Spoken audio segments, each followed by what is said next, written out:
Tema 8, Bumiku.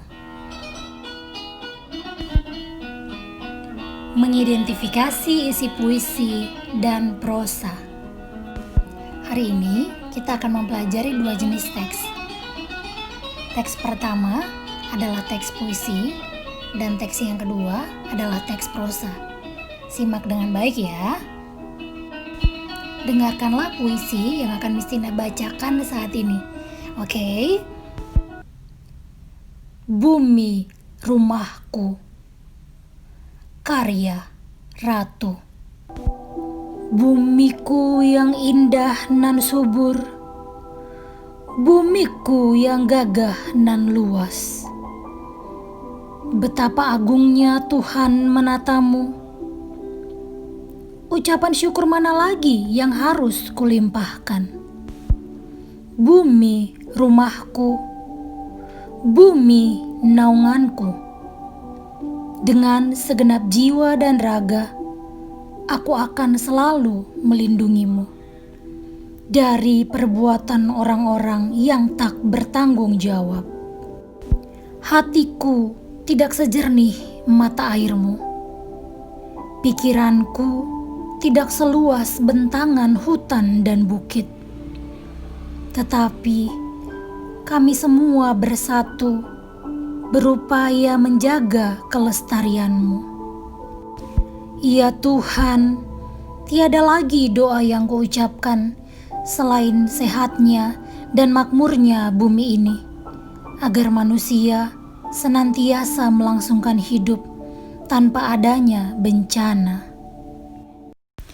Demikianlah pembacaan teks puisi yang berjudul Bumiku Rumahku. Sebelum kita melanjutkan untuk mengidentifikasi unsur-unsur puisi, ada satu hal yang harus kalian ketahui. Nah, sebuah puisi terdiri atas beberapa hal berikut ini. Yang pertama adalah larik. Larik adalah baris dalam puisi. Jadi dalam puisi tersebut, baris-barisnya itu disebut dengan larik. Bukan baris, tapi namanya adalah larik. Oke. Yang kedua adalah bait. Bait itu adalah kumpulan dari larik-larik. Itu disebut dengan bait. Pada teks prosa, bait itu disebut dengan paragraf. Nah, yang terakhir adalah rima. Rima adalah pengulangan bunyi yang berselang, baik di dalam larik sajak maupun pada akhir larik sajak yang berdekatan. Jadi bunyi akhirnya ya, itu disebut dengan rima. Nah, sekarang kita lanjutkan untuk mengidentifikasi unsur puisi yang tadi sudah Mistina bacakan. Oke. Unsur teks puisi terdiri atas 7 bagian. Yang pertama ada judul dan pengarang, jenis puisi, bait, lirik, rima, makna, dan pesan. Kita perhatikan satu persatu. Judulnya adalah Bumi Rumahku. Jenis puisi ini adalah puisi baru, artinya bebas, karena tidak terikat pada aturan jumlah baitnya berapa, lariknya berapa, serta rimanya bagaimana. Jadi dikatakan sebagai puisi baru. Oke. Selanjutnya mari kita identifikasi pada baitnya. Baitnya terdiri atas 4 bagian. Kamu dapat melihat satu persatu.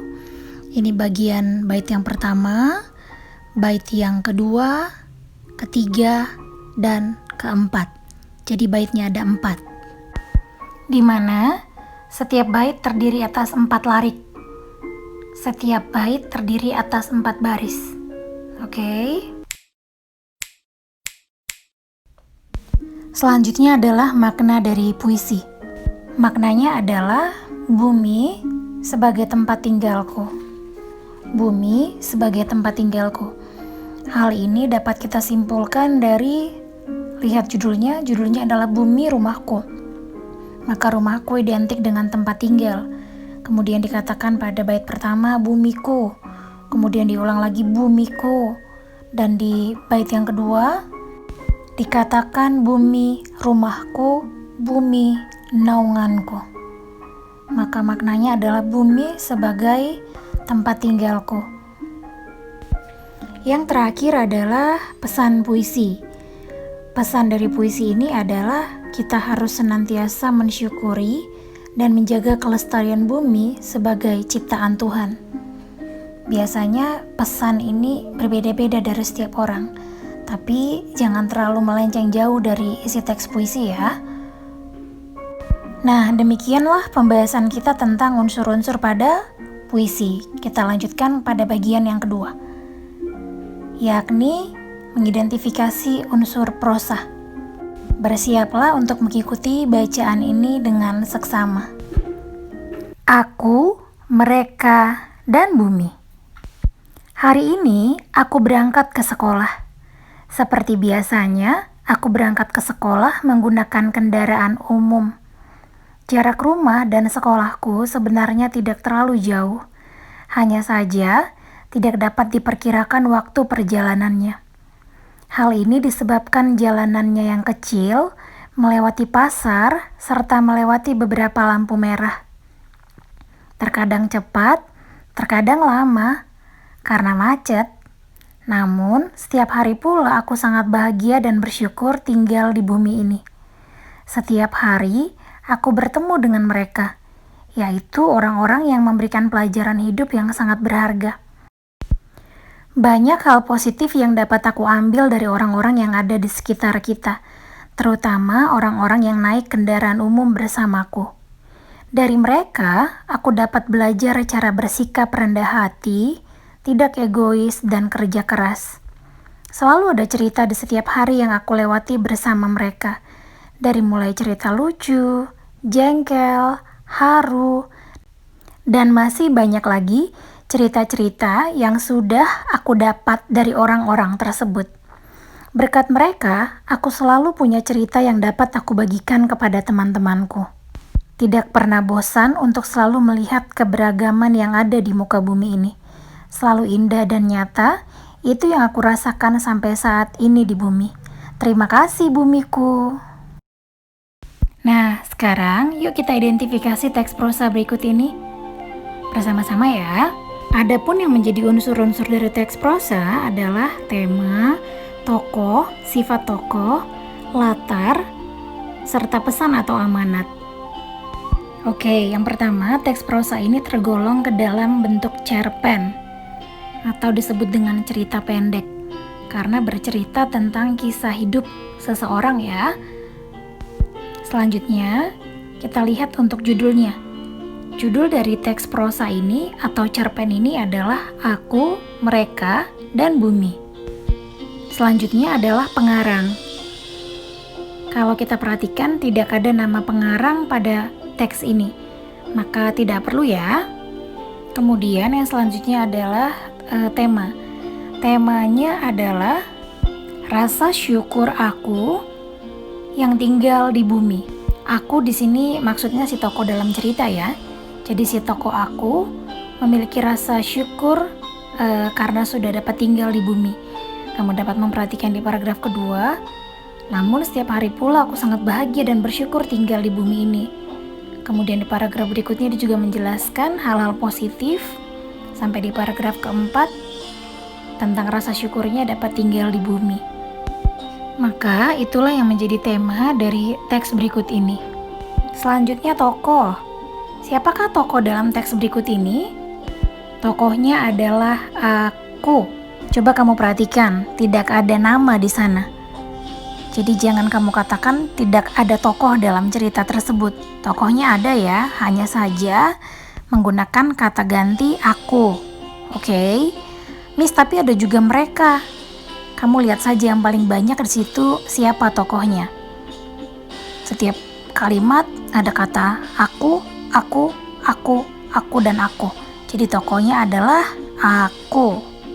Selanjutnya adalah sifat tokoh. Bagaimana sifat tokoh menurut kamu? Jawabannya adalah ceria, senang, dan memiliki sifat bersyukur. Ya, semua sifat-sifatnya sangat positif dalam teks ini. Nah, kenapa kita katakan ceria? Karena dia selalu bergembira, ya, dan dia juga senang. Walaupun ada banyak sekali perasaan-perasaan yang tidak selalu baik, tapi si tokoh aku ini selalu bersyukur, ceria, dan selalu berbagi cerita kepada teman-temannya. Jadi itulah yang menjadi sifat dari si tokoh aku. Kemudian selanjutnya adalah latar. Latar disebut juga dengan tempat terjadinya peristiwa atau kejadian, tempat di mana berlangsungnya sebuah aktivitas dalam teks tersebut. Kalau kita perhatikan, tempatnya adalah di kendaraan umum, bukan di rumah atau di sekolah, tapi di sini yang dijelaskan adalah di kendaraan umum ya. Nah, yang terakhir adalah amanat cerita. Nah, apakah amanat yang dapat kita ambil dari cerita tersebut? Amanatnya adalah kita harus senantiasa bersyukur atas apa yang kita miliki dan kita alami. Mengajak pembaca untuk selalu bersyukur. Semua pembahasan yang sudah kita lakukan tadi sudah Mistina rangkum agar kamu lebih mudah membacanya. Tolong dibaca dan dipahami ya.